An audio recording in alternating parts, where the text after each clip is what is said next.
कि आने वाले समय में ये लोग क्या चाहते हैं।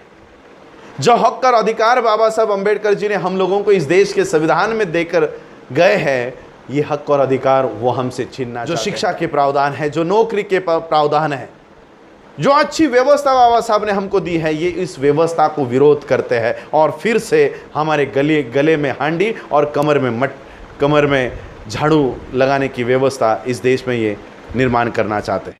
हमारे गले में जो टाई आंखों में चुभती है और इस टाई के जगह पर फिर से इस गले में कैसे हांडी बांधी जाए, इसका नियोजन ये संसद से कर रहे हैं।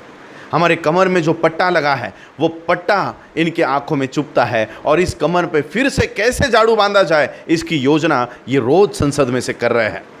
और इसीलिए मैं कहना चाहूँगा कि आज संविधान को बचाने के लिए हम लोगों को अपनी अंतिम सांसों तक लड़ना होगा।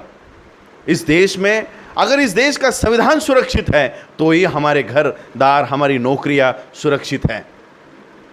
अगर इस देश की व्यवस्था हमको न्याय नहीं देती, और इसलिए मैंने तभी आपको पहले इंटरव्यू में यही कहा था कि इस देश की व्यवस्था हमको न्याय नहीं देगी, और इसलिए बाबा साहब अंबेडकर जी ने बौद्ध धर्म का आंदोलन इस देश में शुरू किया, ताकि इस देश के लोगों को अगर कोई न्याय नहीं दे पाता तो इस देश के बाहर आधा विश्व आपका दोस्त है। इन लोगों तक हमको जाना होगा।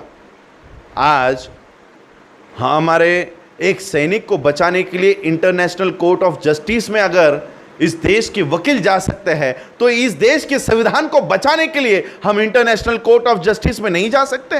ह्यूमन राइट्स कमीशन जो इंटरनेशनल लेवल पे है, क्या हम वहां पर नहीं जा सकते? हमको वहां जाना होगा, क्योंकि इस देश की पूरी व्यवस्था छोटे से पद तक से लेकर राष्ट्रपति पद तक ये सारे आरएसएस के लोग इसके ऊपर हावी हो चुके हैं और ये हमको न्याय नहीं देंगे। अगर हम न्याय मांगने का काम करेंगे तो हमारे ऊपर ही देशद्रोह का मामला ये लोग दर्ज करेंगे और हमारे युवकों को जो लड़ाई लड़ने वाले हैं उनको जेलों में डाल देंगे। और इसलिए हमको न्यायालयीन लड़ाई लड़नी है, संवैधानिक लड़ाई लड़नी है। बाबा साहब ने जो मार्ग बताया है उस मार्ग पे हमको चलना है। बाबा साहब अंबेडकर जी के बारे में जिन लोगों ने इस तरह की, ये देशद्रोह का काम है। संविधान निर्माता को इस तरह से अगर कोई अपशब्द इस्तेमाल करता है तो ये देशद्रोह का काम है। बाबा साहब अंबेडकर जी के संविधान को अगर कोई रास्तों के ऊपर आके जलाता है तो ये देशद्रोह का काम है। इतना बड़ा देशद्रोह होने के बावजूद भारत का प्रधानमंत्री चुप है, भारत का सुप्रीम कोर्ट। इसके लिए हम लोगों को विश्व के स्तर पर यूनाइटेड नेशन के लोगों के सामने ये सारी बातें रखनी होगी। जिस तरह से आज भारत के प्रधानमंत्री हर एक देश का दौरा करते हैं, अगर हम लोगों ने एक मेल भी यूनाइटेड नेशन के लोगों को डाल दिया, यूनाइटेड नेशन के लोग इसी भारत के प्रधानमंत्री को जवाब पूछेंगे कि आपके देश में संविधान को जलाया जाता है और आप उसके ऊपर कोई कार्रवाई नहीं करते। ये ताकत बाबा साहब अंबेडकर जी ने हम लोगों को दी है। इस देश की व्यवस्था 4 पिलरों के ऊपर खड़ी है। इस देश का पहला पिलर है इस देश की न्यायपालिका, दूसरा पिलर है प्रशासन, तीसरा पिलर है आपकी विधायिका और चौथा पिलर है इस देश का मीडिया। इन 4 पैरों के ऊपर इस देश की व्यवस्था खड़ी है और मुझे ये बताते हुए दुख है कि इन 4 पिलरों पर अभी ब्राह्मणी व्यवस्था का कब्जा हो चुका है। आज मीडिया पूरा का पूरा इस व्यवस्था के हाथ में है।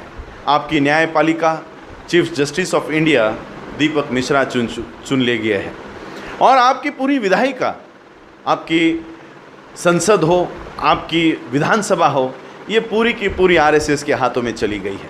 और आपके एडमिनिस्ट्रेशन, जितने भी आईएएस आप जिनके भी नाम निकालो, वो सारे आपको एक ही कैटेगरी के मिलेंगे। ये पूरा भारत इसके ऊपर अभी ये कब्जा हो चुका है। देखिए, इस देश में जब इलेक्शंस होते हैं, भाजपा के लोग या कांग्रेस के लोग इस इलेक्शंस में इलेक्शन जीतने के लिए पैसों का इस्तेमाल करते हैं, शराब का इस्तेमाल करते हैं, लैपटॉप बांटते हैं, साड़ियाँ बांटते हैं, यहाँ तक कि ईवीएम मशीन को भी मैनेज करते हैं। इतना करने के बाद, इतना पैसा डालने के बाद उनको पता चलता है कि इतने पैसे खर्च करने के बाद भी हमको ये देश अपने इच्छा से, अपने मर्जी से चलाने की अनुमति नहीं है। इतने पैसे खर्च करने के बावजूद हमको ये देश बाबा साहब के संविधान के वजह से चलाना पड़ता है, बाबा साहब अंबेडकर जी के संविधान के माध्यम से चलाना पड़ रहा है, और इसीलिए ये इनकी मुख्य अड़चन है।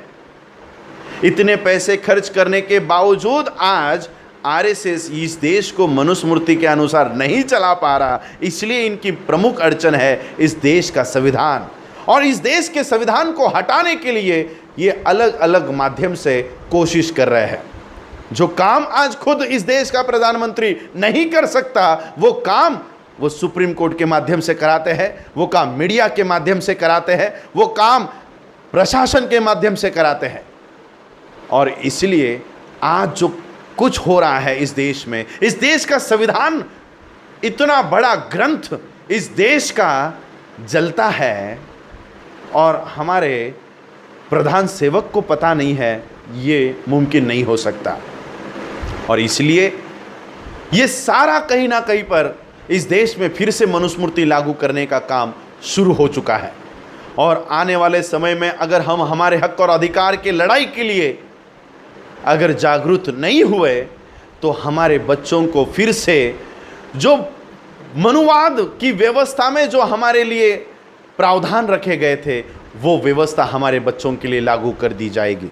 इन लोगों ने संविधान को तो मैदान में जलाने का काम किया होगा, लेकिन संविधान को नष्ट करने का काम संसद में रोज चल रहा है, वहां पर हमारी नजर नहीं जा रही। SC/ST एट्रोसिटी एक्ट तक आज सुप्रीम कोर्ट के माध्यम से खत्म कर दिया गया है। बाबा साहब अंबेडकर जी ने आर्टिकल 21A में लिखा हुआ हमारा राइट टू एजुकेशन का अधिकार इस देश में से छीन लिया गया है। हमारे रिजर्वेशंस तक को आज जीरो कर दिया गया है। ये रोज इस देश के संविधान का एक एक पन्ना देश के संसद में से और हर एक राज्यों के विधान भवन में से रोज जलाया जा रहा है, वहां पर हमारी प्रतिक्रिया नहीं आ रही। हम लोग केवल भावनिक स्वरूप में रास्तों के ऊपर आते हैं और हमारे ही बच्चों के ऊपर केसेस हो रही है। मैं आपको बताना चाहता हूं, जहां पर लड़ाई लड़ने की नौबत आती है, वहां पर हम पीछे हट रहे हैं, और जहां पर प्रतिक्रिया नहीं देनी चाहिए वहां पर हम लोग प्रतिक्रिया दे रहे हैं। यह सब आज जो व्यवस्था खड़ी हो रही है, यहां पर कहीं ना कहीं पे हम लोग भी दोषी हैं। अंबेडकर जी ने हम लोगों को जो वोट देने का अधिकार दिया, उसको हम ही लोगों ने बेच दिया, और इसीलिए आज हमारे ऊपर ऐसे लोग राज कर रहे हैं। इसलिए मैं आप सबसे विनती करना चाहूँगा, बाबा साहब के परिवार का एक सदस्य होने के नाते पर विनती करना चाहूँगा कि बाबा साहब अंबेडकर जी ने अपने 4 बच्चों की कुर्बानी देकर आप लोगों को यह अधिकार दिए हैं, उस अधिकार को भी आप बेच रहे हो। सोचो बाबा साहब अंबेडकर जी को क्या क्या लगता होगा कि जिस परिवार को, जिस बच्चों को बाबा साहब अंबेडकर जी ने नहीं देखा, आपके बच्चे सुरक्षित रहे, इसलिए बाबा साहब ने आपको हक और अधिकार दिए, आप वो बेच रहे हो, और इसलिए ये सब लोग आपके ऊपर राज कर रहे हैं। बाबा साहब अंबेडकर जी ने बहुत बड़े पैमाने पर हम लोगों को जो सुरक्षा प्रदान की है, हम लोग वहां पर जाने के लिए तैयार नहीं हैं। हम लोग आज भी उस जाति व्यवस्था और हिंदू धर्म के नरक में सड़ने के लिए वहां पर मौजूद हैं, वहां पर रहते हैं, लेकिन बाबा साहब ने दिखाए हुए मार्ग पर हम लोग जाने के लिए तैयार नहीं हैं। देखिए, एक एक आर्टिकल तो वैसे ही इस देश के जो संसद है, विधिमंडल है, इन्होंने वैसे ही खत्म कर दिया है। आर्टिकल नंबर 1 बाबा साहब अंबेडकर जी ने इस देश के संविधान के पहले पन्ने पर पहले आर्टिकल में लिखा है कि इस देश का नाम होगा इंडिया, दैट इज भारत। इस देश का प्रधानमंत्री तक इस देश को इंडिया या भारत नहीं कहता। तो क्या नरेंद्र मोदी के ऊपर देशद्रोह का ये खटला दाखिल नहीं होना चाहिए? इस देश का राष्ट्रपति तक इस देश को भारत या इंडिया नहीं कहता। पहले आर्टिकल का इस्तेमाल कोई नहीं कर रहा, ना इस देश का मीडिया कर रहा है, ना इस देश की न्यायपालिका करती है, ना इस देश का विधिमंडल या संसद करती है। बाबा साहब अंबेडकर जी ने दिए हुए इस संविधान में जो हक और अधिकार हमारे लिए रखे थे, वो भी आज खत्म हो गए हैं। और इसलिए मैं कहना चाहूंगा, एक अन्ना हजारे कुछ लोगों को दिल्ली के जंतर मंतर पर बिठाकर धरना देता है, इस देश के संविधान को गाली देता है, इस देश के संविधान को फेंक देना चाहिए, ऐसा कहता है।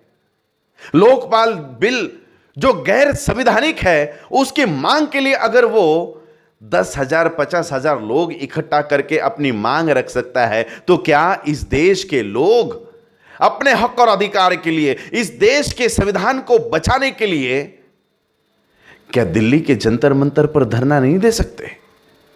लेकिन यह देते समय हम लोगों को भावनिक आंदोलन नहीं खड़ा करना है, हम लोगों को वैचारिक आंदोलन खड़ा करना है। रास्तों के ऊपर आने के बाद हम लोगों के आर्थिक सामाजिक परिस्थिति में क्या बदलाव आने वाले हैं, यह पहले हम लोगों को सोचना होगा।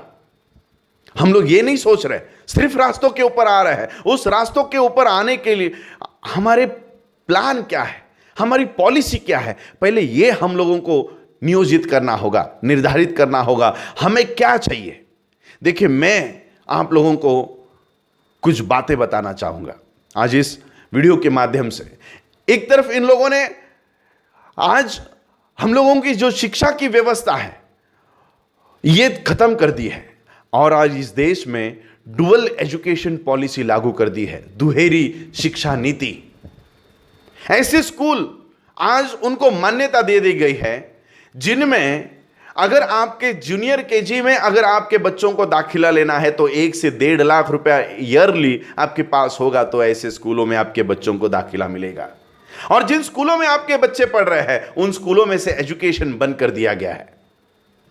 जो सरकारी स्कूल है उसमें आज एजुकेशन बंद हो गया है, और जो प्राइवेट स्कूल है उन स्कूलों में हम हमारे बच्चों को डाल नहीं सकते। इतनी फीस उन लोगों ने साल की रखी हुई है। इसलिए हमको मांग करनी होगी। इस देश में, इस देश के संविधान में लिखा हुआ है समान और गुणवत्ता का शिक्षा का अधिकार।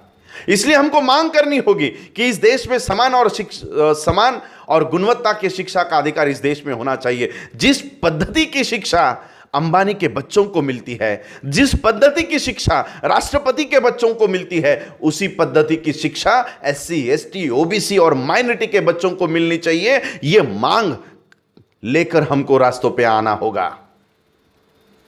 इस देश में रिजर्वेशन जो लागू होता है यह सरकारी स्कूलों में और सरकारी नौकरियों में लागू होता है। सरकारी स्कूलें तो वैसे ही बंद कर रहे हैं, रिजर्वेशन हट गया। और सरकारी नौकरियां ये सालों से बंद है, इसके ऊपर सालों से बैन लगाया हुआ है, तो वहां पर भी रिजर्वेशन बंद हो गया है। सरकारी स्कूलों को बंद कर दिया है, सरकारी नौकरियां बंद है और प्राइवेटाइजेशन करने का काम शुरू हो गया है। तो हमको मांग करनी होगी, अगर आपने सरकारी स्कूलें और सरकारी नौकरियां बंद कर दी है तो जहां पर नौकरियों में भर्ती हो रही है वहां पर रिजर्वेशन की स्कीम लागू कर दिया जाए। यह मांग लेकर हमको उतरना होगा, मगर हम लोग हमारी मांगे निर्धारित नहीं करते।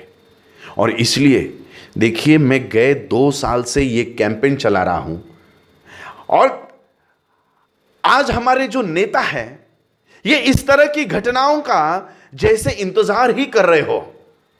आज सभी स्तर से मुझे सुनाई देता है, अपने अपने जिलों में, अपने अपने राज्यों में सब लोग उतर रहे हैं, रास्तों के ऊपर आ रहे हैं। ये 100 के संख्या में, 200 के संख्या में, हजार के संख्या में अलग अलग जगहों पर इकट्ठा होकर आपको क्या न्याय मिलने वाला है, मैं आपको बताना चाहूंगा। इस 26 नवंबर को 2018 को संविधान दिन इस देश में मनाया जाएगा। बाबा साहब अंबेडकर जी ने 26 नवंबर 1949 को यह संविधान इस देश को अर्पण किया है, निर्माण करके दिया है। और इसलिए मैं 1 साल से फील्ड वर्क कर रहा हूं, गांव गांव में जाकर, गली गली में जाकर लोगों को तैयार कर रहा हूं कि आप 26 नवंबर को दिल्ली के जंतर मंतर पर आप लोगों को आना है, रामलीला मैदान पर आना है, और वहां पर ये सारे लोग इकट्ठा होकर जो मांगे हम लोगों ने बनाई है इस देश के संविधान को बचाने के लिए, उस मांगों को लेकर हम लोग वहां पर प्रदर्शन करेंगे, और वो भी बाबा साहब ने बताए हुए मार्ग से, बुद्धा के मार्ग से करेंगे। और तब तक इस दिल्ली को नहीं छोड़ेंगे जब तक हमारी मांगे पूरी नहीं होती। अपने अपने गलियों में, अपने अपने इलाकों में ये छोटे मोटे प्रदर्शन करके हम लोगों को न्याय नहीं मिलेगा। बाबा साहब अंबेडकर जी ने इस देश को संविधान जो हमको बनाकर दिया है, ये केवल 395 आर्टिकल्स का संविधान नहीं है। बाबा साहब जब संविधान देकर अपने घर गए, अलीपुर रोड के बंगले पर गए, अपने कुर्सी में बैठे, उनके आंखों से पानी आने लग गया। शंकरानंद शास्त्री जी ने बाबा साहब से पूछा, बाबा साहब आपने आज इस देश को इतना अच्छा संविधान निर्माण करके दिया है, फिर किस बात की खंत, किस बात का दुख आपके दिल में है? बाबा साहब ने कहा, शास्त्री जी, इस संविधान को आज मैंने इस देश को निर्माण करके दिया है, लेकिन यहां तक आने के लिए मुझे क्या क्या खोना पड़ा वो याद कर रहा था। और वो याद करते करते मुझे मेरे सबसे प्यारे बेटे राजरत्न की याद आ गई। मेरा राजरत्न 2.5 साल का था तब, उसको डबल निमोनिया हो गया और उसके दवाई के लिए तक मेरे पास पैसे नहीं थे। और जब उसका अंत हुआ, तब उसके अंत होने के बाद उसके कफन तक के लिए पैसे मेरे पास नहीं थे, नए कपड़े लाने के लिए पैसे मेरे पास नहीं थे। आज मैंने इस देश को संविधान निर्माण करके दिया है और मैंने ऐसी व्यवस्था इस देश में निर्माण करके दी है कि मेरा आने वाला हर एक राजरत्न ये सूट बूट टाई कोट में जन्म लेगा। इस तरह की व्यवस्था मैंने इस देश में निर्माण की है।